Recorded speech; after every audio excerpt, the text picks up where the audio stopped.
নমস্কার বন্ধুরা, কেমন আছো সবাই? আশা করছি তোমরা সবাই ভালো আছো, আমরাও ভালো আছি। রমা মুম্বাই ব্লগে তোমাদের সবাইকে স্বাগত। চলে এসেছি একটা নতুন ভিডিও নিয়ে। ফাইনালি আমরা পৌঁছে গেছি মুম্বাই। এই দেখো, সবে ট্রেন এসে দাঁড়িয়েছে, আমরা ট্রেন থেকে নেমেছি।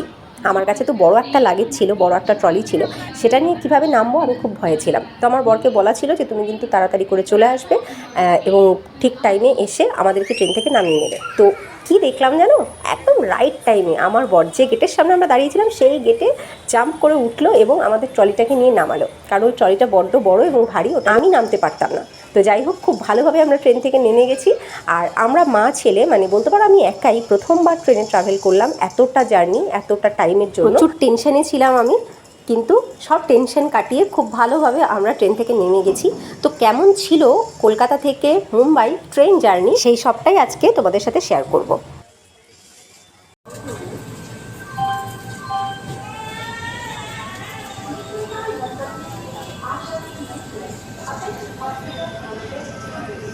কলকাতা থেকে মুম্বাই বেশ কয়েকটা ট্রেন কিন্তু দিনে ছাড়ে, হাওড়া থেকে, শালিমার থেকে, সাঁতরাগাছি থেকে। তো আমরা শালিমার থেকে উঠেছিলাম। আর দুরন্ত এক্সপ্রেস একমাত্র খুব কম সময়ের মধ্যে 21 ঘন্টা থেকে 24 ঘন্টার মধ্যে পৌঁছে যায়। কিন্তু বাদবাকি যে ট্রেনগুলো আছে সেগুলো কিন্তু 2 রাত 1.5 দিন মতন সময় নেয়, মানে প্রায় 31 ঘন্টার মতন সময় নেয়। ট্রেন যদি লেট থাকে তো সেটা 40-42 ঘন্টাতে পৌঁছে যায়। তো আজকে আমার সাথেও তাই হয়েছে। আমার ট্রেনটা পৌঁছানোর কথা ছিল একদম ভোরবেলায়, ভোর 3টের সময়, কিন্তু সেটা পৌঁছেছে সকাল 10টার দিকে। তার মানে এটাও কিন্তু সে 40 থেকে 42 ঘন্টার মতন লাগিয়ে দিয়েছে। তো এই জার্নিটা অনেকটাই এই জার্নিটা। তো এটা প্রথমবার একা ট্রাভেল করলাম। যখন মা আর বাবা আমাকে ট্রেনে তুলে দিয়ে চলে গেল, তারপরে মানে সেটা গতকালকে তার আগের দিনকারে দুপুর 3টের সময় আমাকে ট্রেনে তুলে দিয়ে চলে গেল। মার বাবা যখন টাটা করছিল, যতক্ষণ দেখা যাচ্ছিল আমি ততক্ষণ তাদের দিকে তাকিয়েছিলাম। তারপরে যখন ট্রেনটা একটু বেশি স্পিডে ছুটে গেল, তাদেরকে আর দেখতে পাইনি। তারপর থেকে মনটা ভীষণ খারাপ ছিল। তো ওই দিন পুরো রাত পর্যন্ত আমি কোনো ভিডিও কিন্তু নেইনি, কারণ নিতে পারিনি, আমার সেই মানসিকতাই সেই সময় ছিল না। তো পরের দিন মানে গতকালকে সকাল থেকে আমি ছোটো ছোটো করে ভিডিও ক্লিপ নিয়েছি যাতে তোমাদের সাথে শেয়ার করতে পারি। তো সেগুলো সব দেখাচ্ছি। দেখো, আমাদের সিটটা পড়েছিল লোয়ার এবং মিডল। তো লোয়ারে আমি ছিলাম আর মিডলে বাবাই শুয়েছে। বাবাই কিন্তু বেশ ভালোভাবে শুয়ে আছে। প্রথমে ভয় পাচ্ছিলাম যে পড়ে ঠরে না যায়, কিন্তু না, ও বিন্দাস ঘুমিয়ে রয়েছে। আর আমাদের এসি কামরাই আছে, তো প্রচুর মানুষ এখনও ঘুমিয়ে আছে। আমি উঠলাম এই কিছুক্ষণ আগে, উঠে একটু ফ্রেশ হয়ে তারপরে আসলাম। এখন কিন্তু একে একে মানুষজন উঠছে এবং ফ্রেশ হতে যাচ্ছে। এই সময় মানে এই যে সকালবেলাটা যখন একে একে সব মানুষ উঠতে শুরু করে ঘুম থেকে, এই সময়টায় কিন্তু ভীষণ চাপের থাকে বাথরুমগুলো একদম নোংরা হয়ে যায়, সেটা এসি কামরা হোক নন এসি কামরা হোক যাই হোক। তো এই যে দেখো, এই যে বাথরুমের সামনেটা, এই যে এই পাশে কিন্তু বাথরুম, লেফট সাইডে বাথরুম, আর এই যে রাইট সাইডে একটা বেসিন রয়েছে। সেখানে দেখো কত মানুষ ঘুম থেকে উঠে সেখানে ব্রাশ করছে, এখানে মুখ ঠুক ধুচ্ছে, ফ্রেশ হয়ে গিয়ে তারপরে তাদের ব্রেকফাস্ট সারছে। ট্রেনগুলোতে খাবারের খুব একটা সমস্যা কিন্তু হয় না।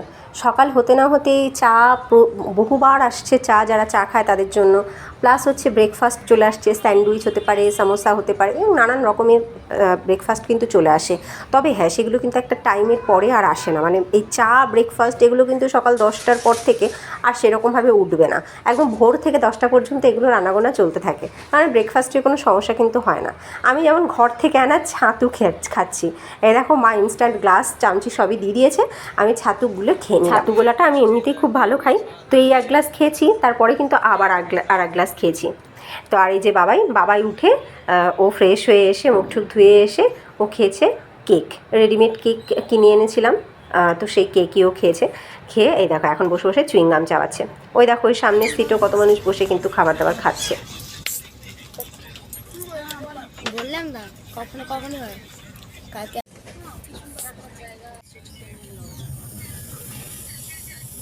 এই দেখো, একে বলে টাইম পাস। ও বসে বসে টাইম পাস করে যাচ্ছে চুইংগাম চিবিয়ে। ট্রেনের মধ্যে আর কি কাজ, খাও, শো, বসো, আড্ডা দাও বসে বসে, অথবা জানলার দিকে তাকিয়ে বসে থাকো। আর এখন সোশ্যাল মিডিয়ার যুগে প্রত্যেকের হাতে স্মার্টফোন, তো স্মার্টফোনে টাইম পাস। হ্যাঁ, তো এই হচ্ছে ব্যাপার। সকালের খাবার হতে না হতেই মানে ওই 10টা পেরিয়ে গেলেই দুপুরের খাবারের অর্ডার নিয়ে যায়। এই অর্ডারটা কারা নেয়? ট্রেনে প্যান্ট্রি থাকে, অনেক ট্রেনেই প্যান্ট্রি থাকে, কিন্তু আমরা এই যে ট্রেনে যাচ্ছি এই ট্রেনটাতে প্যান্ট্রি নেই। প্যান্ট্রি থাকলে একটা সুবিধা কী হয়, যখন তখন খাবার চাইলে পাওয়া যায়। তো আমাদের এই ট্রেনটাতে নেই, কিন্তু এখানেও অর্ডার নিয়ে গেছে। এখানে কি হয়, এই ধরনের ট্রেনগুলোতে একটা নির্দিষ্ট স্টেশন থেকে খাবার তোলে, যেরকম অর্ডার পড়ে সেই রকম খাবার ওই নির্দিষ্ট স্টেশন থেকে তুলে সেটাই সবাইকে দেওয়া হয়। তার জন্য যেরকম টাকা ওদের ধার্য করা থাকে সেটা দিয়ে দিতে হয়। কোচ এবং সিট নাম্বার অনুযায়ী ওরা অর্ডার নিয়ে যায়। তো আজকে আমরা অর্ডার করেছিলাম ডিম ভাত। তো একটা থালিতে দিয়েছে 2টো ডিম, তার সাথে রাইস আছে, এক্সট্রা রাইসও দিয়েছে কিছুটা, আর ডাল আছে, আর একটা সবজি আছে। তো আমাদের দুজনের খুব ভালোভাবে হয়ে গেছে এতে। কাছে যদি খাবার মজুত না থাকে তাহলেও কিন্তু ট্রেনে না খেয়ে থাকার দরকার নেই। ট্রেনে রীতিমতন খাবার উঠতেই থাকে টাইম টু টাইম। দুপুরের খাবার হয়ে যাওয়ার পরে সবাই মোটামুটি একটু শুয়ে পড়ে। আর এসি কামরা থাকলে তো কোনো কথাই নেই, যেই শুলো অমনি সবাই ঘুমিয়েও পড়ে দুপুরবেলাটা। মোটামুটি 2:30-3টের পর থেকে ট্রেনটা একদম নিস্তব্ধ হয়ে যায়। আবার ওই 5:30 6টার দিকে সবাই একটু একটু করে ঘুম থেকে উঠতে শুরু করে। তখন উঠলেই আবার কিন্তু চলে আসে চা, তার সাথে নানান রকমের স্ন্যাক্স উঠতে থাকে। কোনো অসুবিধা নেই, পকেটে যদি টাকা থাকে না খেয়ে থাকতে হবে না, ট্রেনে সব আসে। তো দূরপাল্লার ট্রেনের এইটা একটা সুবিধা। এই দেখো আমরা দুপুরবেলা খাওয়া দাওয়ার পরে বসে আছি। বাবাই ওই যে জানলার দিকে তাকিয়ে বাইরেটা দেখছি, আর আমি একটু পা টান টান করে বসে আছি। আমাদের কি সুবিধা হয়েছে জানো, আমাদের এই যে লোয়ার মিডল এবং আপারের, মানে লোয়ার আর মিডল তো আমাদের দুজনের, আর আপারের যে সিটটা সেটা অন্য একজনের, তার আবার সাইড আপার সাইড লোয়ারেও 2টো সিট আছে। সেই কারণে সে আমাদের এই সিটটাতে খুব একটা বসছে না। তো আমি আর বাবাই বসে শুয়ে কাটিয়ে দিচ্ছি। তো দেখো বাবাই চলে গেছে মিডলের সিটে, ওরও বোধহয় একটু ঘুম ঘুম পেয়েছে, আর আমিও লোয়ার সিটটাতে শুয়ে পড়লাম। এখন কিন্তু মোটামুটি সবাই শুয়ে পড়েছে, কারণ সবার লাঞ্চ হয়ে গেছে। আবার 5:30 6টার দিকে সবাই উঠে পড়বে। খাওয়া আর শোয়া ছাড়া ট্রেনে সত্যি আর কোনো কাজ নেই। তো এই যে দেখো যে সাদা বালিশের উপরে আমি শুয়ে আছি, এই যে সাদা চাদরটা গায়ে দিয়ে আছি, এগুলো সব কিন্তু ট্রেন থেকেই দেয়। এসি কামরাতে, নন এসি কামরাতে কিছুই দেয় না। এসি কামরাতে 2টো বেডশিট দেয়, একটা পেতে শোয়ার জন্য আর একটা গায়ে দেওয়ার জন্য। আবার একটা কম্বলও দেয়, রাতে যাতে খুব ঠান্ডা লাগলে গায়ে দেওয়া যায়। বালিশ থাকে, আবার থাকে একটা করে টাওয়েল। টাওয়েলটা কিসের জন্য, হাত মুখ মোছার জন্য। আবার অনেকে দেখি হাত মুখ না মুছে সেই টাওয়েলটা বালিশের উপরে দিয়ে দেয়। সে যাই হোক, যে যেভাবে ইউজ করুক, এইগুলো ট্রেন থেকে দেয়। তো দেখো এখন মোটামুটি বিকেল গড়িয়ে সন্ধে হতে চলেছে। আমি তো ঘুম থেকে জেগে গেছি, জেগে বাইরেটা দেখছি। মহারাষ্ট্র কিন্তু অলরেডি এন্ট্রি নিয়ে নিয়েছি। তো এখন খুব আনন্দ হচ্ছে। আনন্দটা এই কারণে হচ্ছে কারণ আজকে রাতটা পোহালে কালকে একদম ভোর 3টের সময় আমাদের ট্রেন থামার কথা, আমরা ট্রেন থেকে নামবো, কিন্তু ট্রেন লেট চলছে। এখন দেখা যাক কখন পৌঁছাই আমরা। তো বাবাই মিডলের সিট থেকে নেমে এসেছে, এখন আমরা দুজন স্ন্যাক্স করছি। এই যে মা এই গজা, মিত্তি, লাড্ডু এই সমস্ত দিয়ে দিয়েছিল, প্লাস ওই যে পিঠেগুলো বানিয়ে দিয়েছিল। বসে বসে আমরা এখন সেইগুলো খাচ্ছি। দেখতে দেখতে রাত হয়ে গেছে। দেখো রাতে এই বাইরেটা দেখতে কিন্তু আমার দারুণ লাগে। তো যাই হোক, এখন রাতের দৃশ্যটা আমি তাকিয়ে তাকিয়ে দেখছি, আর মনে মনে ভাবছি ট্রেনটা এখন পুরো রাতটাতে যতটা লেট করেছে সেটা একটুখানি কভার করে নিই, তাহলে খুব তাড়াতাড়ি পৌঁছাতে পারবো। আমার আজকে রাতের খাবার কিছু নেইনি, জানো তো। রাতের খাবার কিন্তু অর্ডার নিয়ে গেছে, যাদের যাদের মানে যারা যারা নেবে তারা অর্ডার দিয়ে দিয়েছে। তো বাবাই বললো কিছু খাবে না, আর আমারও খেতে ইচ্ছা করলো না। প্লাস আমার কাছে কিছুটা মুড়ি ছিল, সেই মুড়িগুলো খেয়ে নিয়েছি। রাত 9:30 যখনই বেজে যায় তখন কিন্তু ট্রেন আবার নিস্তব্ধ হয়ে যায়। সবাই মোটামুটি 8:30 9টার মধ্যে খেয়ে নেয়, খেয়ে নিয়ে 9:30টার মধ্যে সবাই শুয়ে পড়ে। ট্রেনটা আবার নিস্তব্ধ হয়ে যায়। আর এই সময়টা সবথেকে খারাপ লাগে যে জিনিসটা, সেটা হচ্ছে প্রত্যেকটা সিটের দিকে তাকালে প্রত্যেকটা সিট সাদা চাদরে মোড়া, মানে সবাই সাদা চাদর গায়ে দিয়ে শুয়ে আছে। আর দেখতে যে কী বাজে লাগে সেটা কি বলবো। একজন জল বিক্রি করতে এসছে, সে বলছে লাস্ট জল, মানে কালকে সকালে ট্রেন থামা পর্যন্ত আর কোনো জল আসবে না, লাগলে নিয়ে নাও। তা আমিও একটা নিয়ে নিয়েছিলাম। তো যাই হোক, দেখো সকালবেলা উঠে পড়েছি আমি। এখন বাবাইকেও ডেকে তুলবো, লাগেজগুলো সব গোছাবো।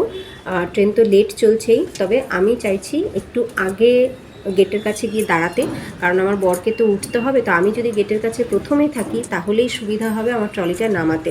আর এই সময়টায় সবাই কিন্তু ব্যস্ত হয়ে যায় যার যার লাগেজ গুছিয়ে আগে আগে গেটের কাছে গিয়ে দাঁড়ানোর জন্য। তো গেটের কাছটা এই সময়টা ভীষণ ভিড় হয়ে যায়। তো আমি কি করলাম, আমার সব লাগেজগুলোকে গুছিয়ে নিয়েছি। গুছিয়ে নিয়ে এই দেখো আমি চলে এসেছি গেটের কাছে। গেটের কাছে এসে লাগেজগুলোকে যে ঠিকঠাক মতন রেখে আমি বসে রয়েছি। তো এখন দেখা যাক কতক্ষণে ট্রেন থামে। তবে ট্রেন থামার সময় প্রায় হয়ে গেছে, এখন প্রায় কাছাকাছি আমরা চলে এসেছি। তো আমার বরের সাথে তো আমি রীতিমতন কন্ট্যাক্ট করে চলেছি। ও বলছে হ্যাঁ আমি প্ল্যাটফর্মেই দাঁড়িয়ে আছি, তুমি চিন্তা করো না কিছু। এখন দেখা যাক ঠিক মতো নামতে পারলেই ভালো। পুরো একটা দিন, 2টো রাত আর 2টো দিনের অর্ধেক অর্ধেক কাটিয়ে ট্রেন থেকে অবশেষে নেমে পড়েছি আমরা মুম্বাইতে।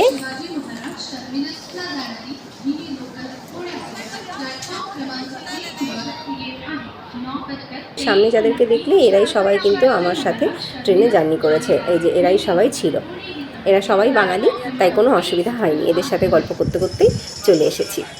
তো যে গেটটাতে আমরা দাঁড়িয়েছিলাম, লাকিলি প্রথমে আমরাই ছিলাম। তো আমার বর দেখলাম একদম হিরোর মতন এন্ট্রি নিল, জাম্প করে ট্রেনে উঠলো এবং ট্রেনটা থামতেই ট্রলিটা নিয়ে নেমে পড়লো।